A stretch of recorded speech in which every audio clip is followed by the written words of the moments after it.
أعوذ بالله من الشيطان الرجيم నేను శపించబడిన బహిష్కరించబడిన శైతాన్ నుండి రక్షణ పొందటానికి అల్లాహ్ శరణు వేడుకుంటున్నాను.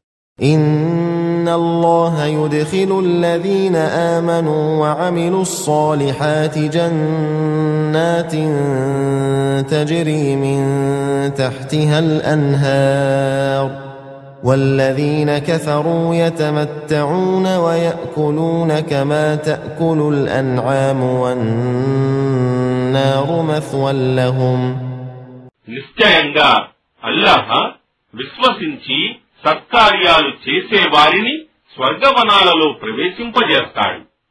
వాటి క్రింద సెలయేళ్లు ప్రవహిస్తూ ఉంటాయి.